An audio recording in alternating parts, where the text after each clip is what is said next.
ప్రియ దేవుని బిడ్డలారా, బైబిల్ చదవటం వినటం వల్ల మనలో విశ్వాసం పెరుగుతుంది. మన మార్గానికి త్రోవ చూపుతుంది. సమస్త జనులను శిష్యులనుగా చేయుడి మత్తయి 28:19 వచనంలో దేవుని వాక్యం తెలియచేస్తోంది. తెలుగు బైబిల్స్ను ఆర్ఆర్కే మూర్తి గారు రీసెర్చ్ చేసి విశ్లేషణ చేసిన బైబిల్లోని ప్రతి అధ్యాయాలను వచనాలను వరుస క్రమంలో అనగా ఆదికాండం నుండి ప్రకటనా గ్రంథం వరకు ఇవ్వబడుతుంది. ప్రతి ఒక్కరూ ఆధ్యాత్మికంగా విశ్వాసంలో బలపడి మీ జీవితంలో ఎదుర్కొంటున్న సమస్యల నుండి విడుదల పొందండి. ప్రతి ఒక్కరూ మీ దీవెన టీవీని సబ్స్క్రైబ్ చేసి ఈ వాక్యాన్ని లైక్ చేసి మీ మిత్రులకు బంధువులకు షేర్ చేయండి. దేవుని సువార్తను ప్రకటింపబడుటలో మీరు పాలిభాగస్తులు కండి. క్రీస్తునందు ప్రియ సోదరీ సోదరులారా, బావున్నారా? క్రీస్తునందు సకుటుంబంగా దేవుని కృపలో వర్ధిల్లుతున్నారా? మనమంతా విరిగి నలిగిన హృదయాలతో ఆయన కృపాసనమును సమీపిస్తున్నాము. యేసు శిలువ మనల్ని విరగ్గొడుతుంది, నలగొడుతుంది. కల్వరి శిలువపై వేలాడుతున్న యేసును చూస్తున్న కొలది మన హృదయం విరిగిపోతుంది, కరిగిపోతుంది. ఆయన రక్తము ప్రతి పాపమును కడిగివేస్తుంది. శిలువ రక్తం నీ పాప హృదయమును కడిగి శుద్ధి చేస్తుంది. ఎఫెసీ పత్రిక 1వ అధ్యాయం 7వ వచనం, దేవుని కృపామహదైశ్వర్యమును బట్టి ఆ ప్రియునియందు ఆయన రక్తము వలన మనకు విమోచనము, అనగా మన అపరాధములకు క్షమాపణ మనకు కలిగి ఉన్నది. రండి శ్రోతలు, మీ బైబిళ్లు తెరవండి.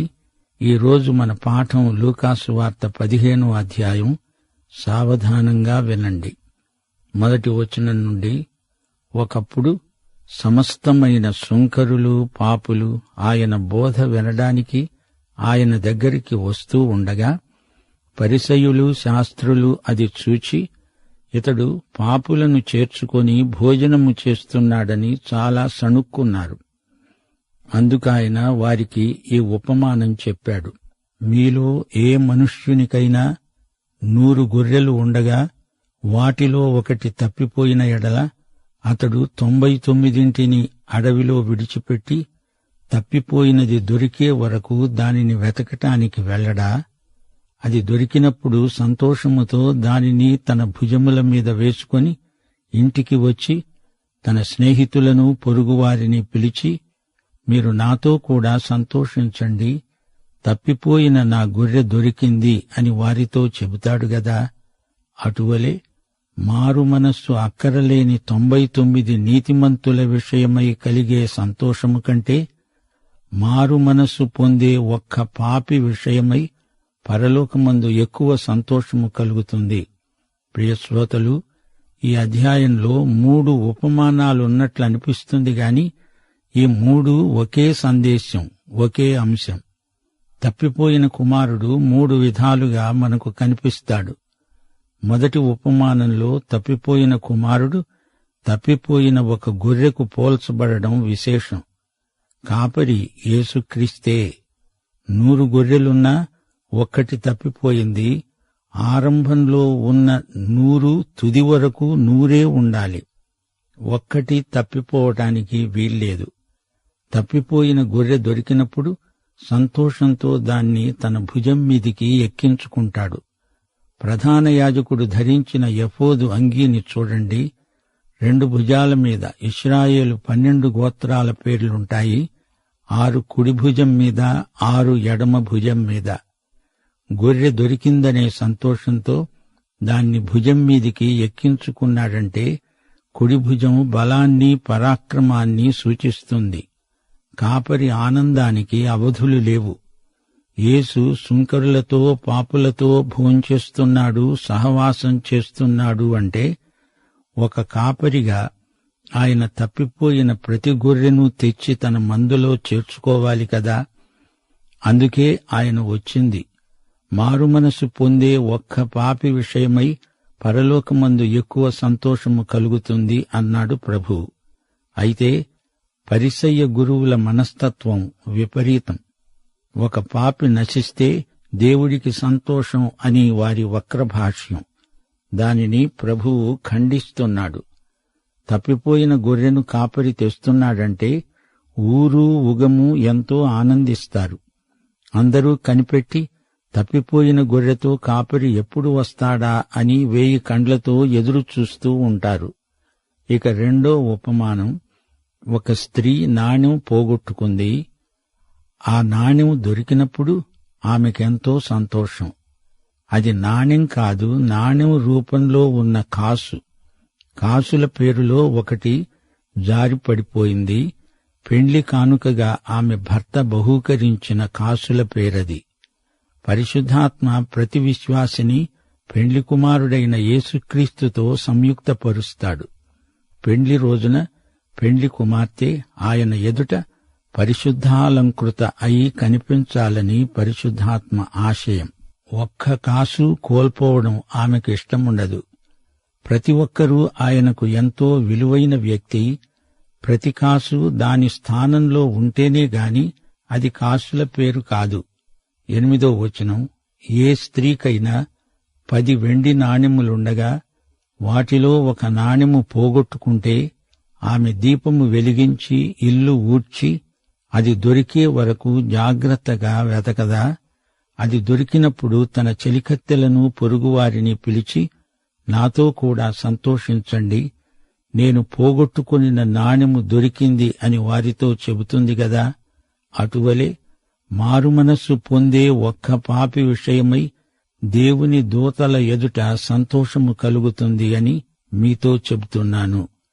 ప్రియ శ్రోత, వింటున్నావా? ఆమె నాణెం పోగొట్టుకొని దాన్ని వెతకటం మొదలుపెట్టింది. చొప్పవామిలో సూది కోసం వెదికినట్లు ఆమె ఎంతో ప్రయాసపడి వెదికింది. 10 నాణెములలో ఒకటి పోయింది. పెండ్లి కుమారుడికి ఆమె లెక్క అప్పగించాలి. ఆయన మీద ఆమెకున్న ప్రేమ అలాంటిది. వెతికే కాపరి, వెదికే పరిశుద్ధాత్మ, ఈ రెండూ ఉపమానంలో పేర్కొనబడడం విశేషం. ఇక 3వ ఉపమానం 11వ వచనం నుండి, ఒక మనుష్యునికి 2 కుమారులున్నారు.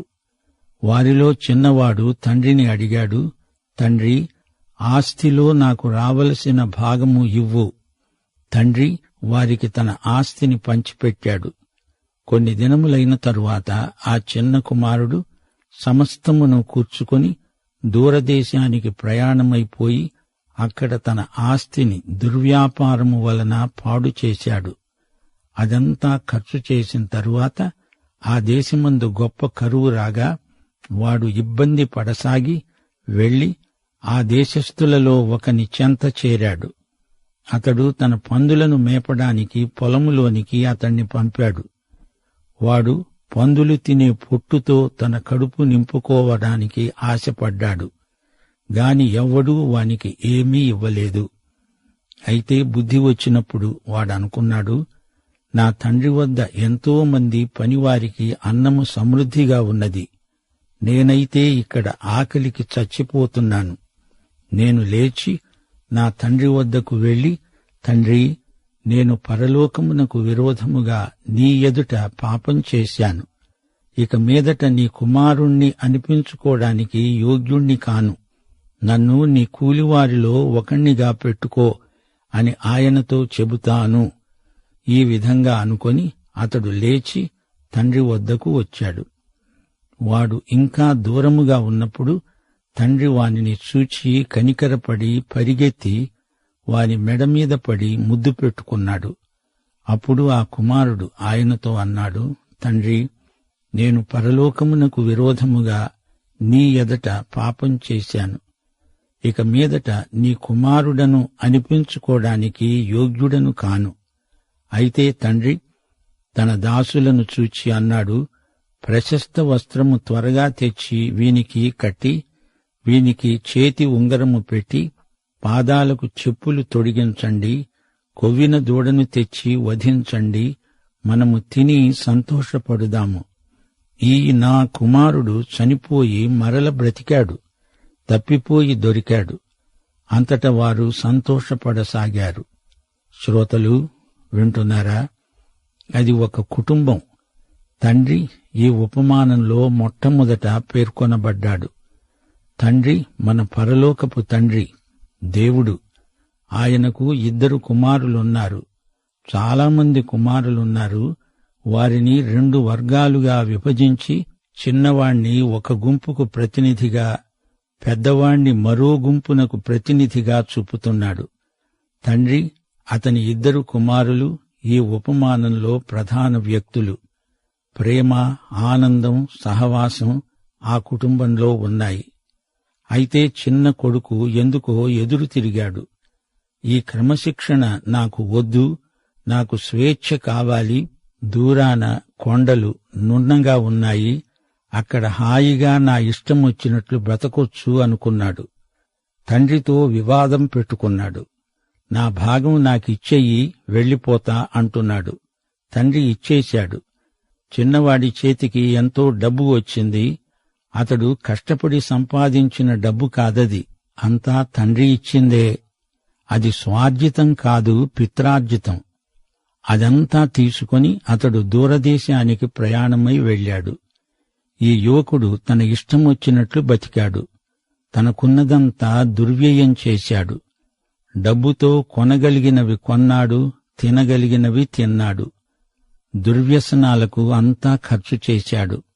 పాపభోగములన్నీ అనుభవించాడు. దూరదేశంలో తన తండ్రికి, పరలోకానికి ఎంతో దూరమైపోయాడు. అతడేం చేశాడో వాని దినచర్యలు దేవుడు ఇక్కడ రాయించలేదు. అతడేమి చేసి ఉంటాడో ఎవరైనా ఊహించగలరు. అయితే ఒక రోజు వచ్చింది. చేతిలో చిల్లిగవ్వ కూడా లేదు. అంతా ఖర్చయిపోయింది. అతని బతుకు దివాలా తీసింది. ఆర్థికంగా దరిద్రుడయ్యాడు. అతడున్న దేశం ఎలాంటిది, వాతావరణం ఎలాంటిది? అది దేవునికి, ఆయన బిడ్డలకు, దేవుని వాక్యానికి, ఆరాధనకు, ప్రార్థనకు దూరంగా ఉన్న దేశం. దేవుని ప్రేమకు, దేవుని కృపకు ఎంతో దూరం. దేవుని సన్నిధికి దూరం. ప్రియశ్రోత, నీవు దేవునికి దూరంగా ఉన్నావా, దగ్గరగా ఉన్నావా? దేవుడు నీకు దగ్గరగా ఉన్నాడు, కాని నీవే దూరం అయిపోయావేమో ఒక్కసారి ఆత్మ పరీక్ష చేసి చూచుకో. ఆ దేశంలో కరువు వచ్చింది. ఈ యువకునికి ఏం చెయ్యాలో తోచటం లేదు. ఎటూ పాలుపోవటం లేదు. దిగాలు పడిపోయాడు. అతని నవనాడులు కుంగిపోయాయి. పోనీ ఇంటికి, తండ్రి దగ్గరికి వెళ్దామా? అతనికి భయమేసింది. అప్పుడేం చేశాడు? ఏ యూదుడు చెయ్యని, చెయ్యరాని, చెయ్యతగని పని చేశాడు. అతనికి దూరదేశంలో ఏ ఉద్యోగమూ దొరకలేదు. స్నేహితులందరినీ బ్రతిమలాడాడు. నేస్తాలు, నేను మీకు ఎన్నెన్నో పార్టీలిచ్చాను, ఎంతో డబ్బు మీకోసం ఖర్చు చేశాను. ఇప్పుడు నాకు ఒక్క పూట తిండికి కూడా డబ్బుల్లేవు. నన్ను ఆదుకోండి, పోనీ నాకేదన్నా ఉద్యోగం చూపండి. ఈ విధంగా వాళ్లను కాళ్లా వేళ్లా పడి ఎంతో బ్రతిమలాడుకున్నాడు. స్నేహితులన్నారు, ఏమిటేమిటి, నీ డబ్బంతా ఖర్చయిపోయిందా? మరెందుకొచ్చావు? నీతో మాకు స్నేహమేమిటి? నీకోసం మా దగ్గర ఉద్యోగాలేమీ లేవు, పో అని కసిరి కొట్టారు. అందరూ చీకొట్టారు, ఈసడిస్తూ మాట్లాడారు. ఎవరు సాయం చేస్తారా అంటూ ఊరి బయటికి వెళ్ళాడు. అక్కడొక పెద్ద పందుల మంద ఉంది. అక్కడ ఆ పందుల యజమాని కనిపించాడు. అయ్యా, ఏమైనా ఉద్యోగాలు ఖాళీలున్నాయా అని అడిగాడు. బాబూ, ఉద్యోగం కావాలంటున్నావు, నేను నీకు జీతం ఇవ్వలేను, పందులను కాస్తావా? పందులతో పాటు నీకు దినభత్యమిస్తాను అన్నాడు. దానికి ఈ యువకుడు సరే అని ఒప్పుకొని వెంటనే పనిలో చేరాడు. పంది పొట్టు తిని బ్రతకాలి, అదే అతని జీతం. ప్రభువు ఈ ఉపమానం చెబుతుంటే వింటున్న పరిసయ్యులు, సుంకరులు కూడా వాడు పందిపొట్టు తింటున్నాడన్నప్పుడు ఛీ ఛీ అనుకొని ఉంటారు.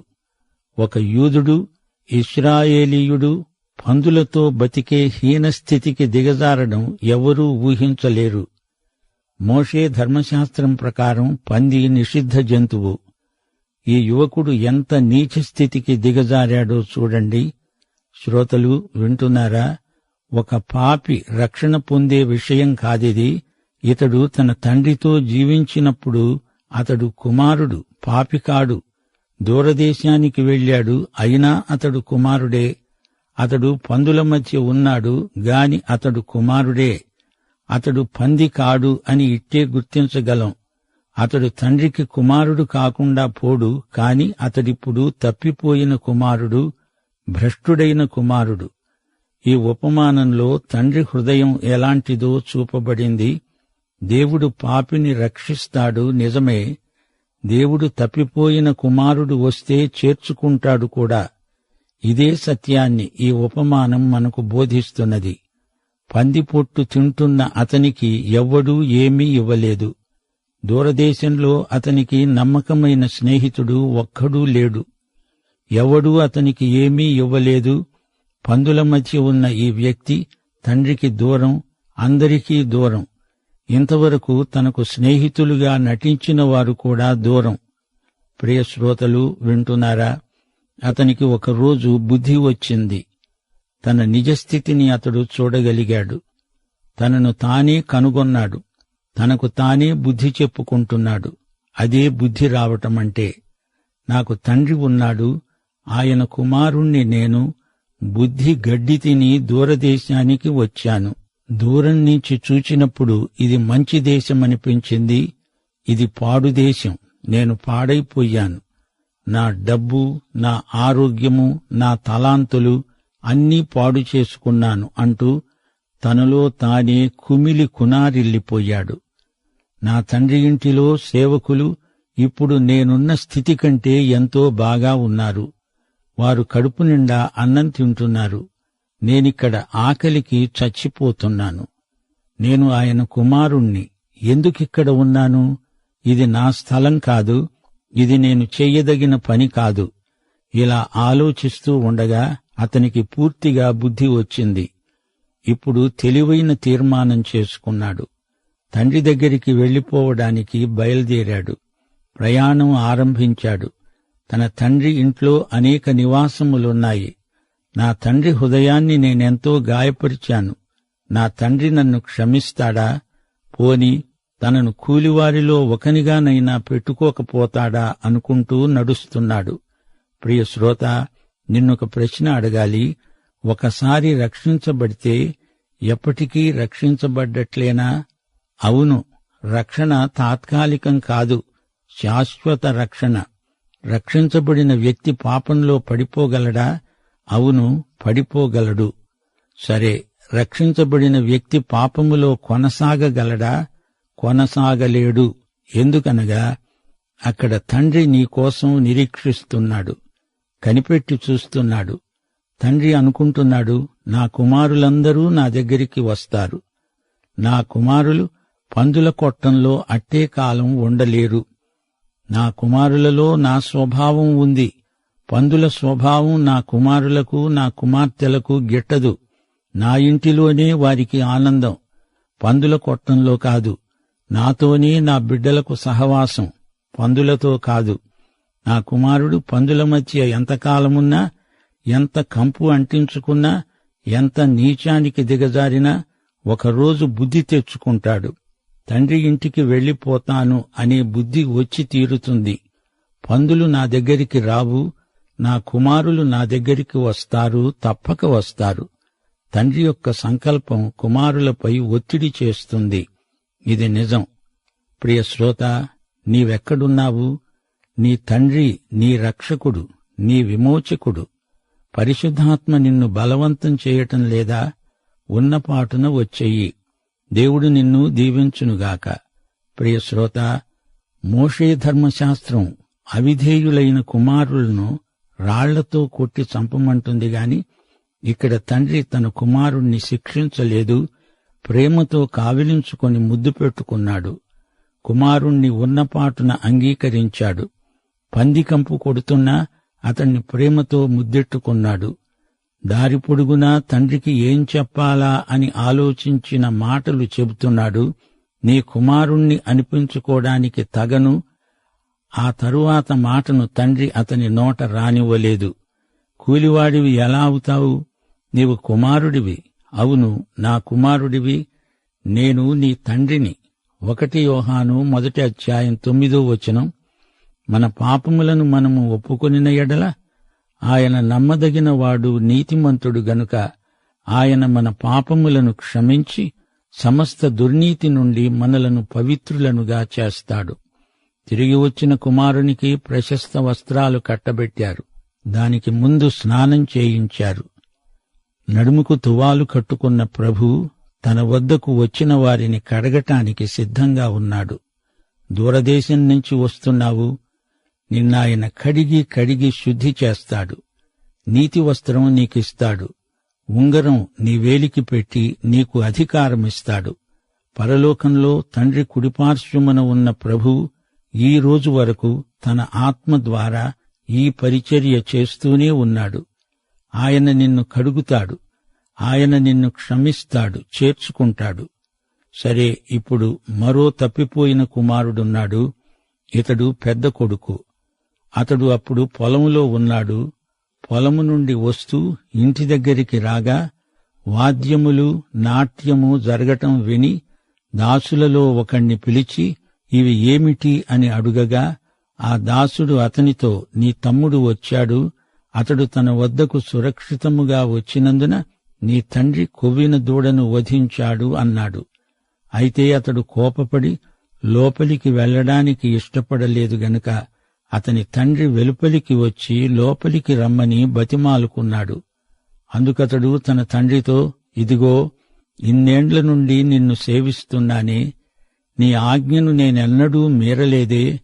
అయినా నా స్నేహితులతో సంతోషించడానికి నీవు నాకెన్నడూ ఒక మేకపిల్లనైనా ఇవ్వలేదు.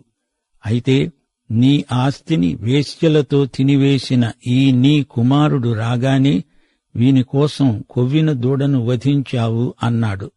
అందుకతడు, కుమారుడా, నీవెల్లప్పుడూ నాతో కూడా ఉన్నావు. నావన్నీ నీవి. మనం సంతోషపడి ఆనందించడము యుక్తమే.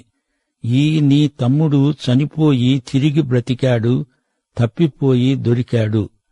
ప్రియశ్రోత, నీవు ప్రభువుకు దొరికావా?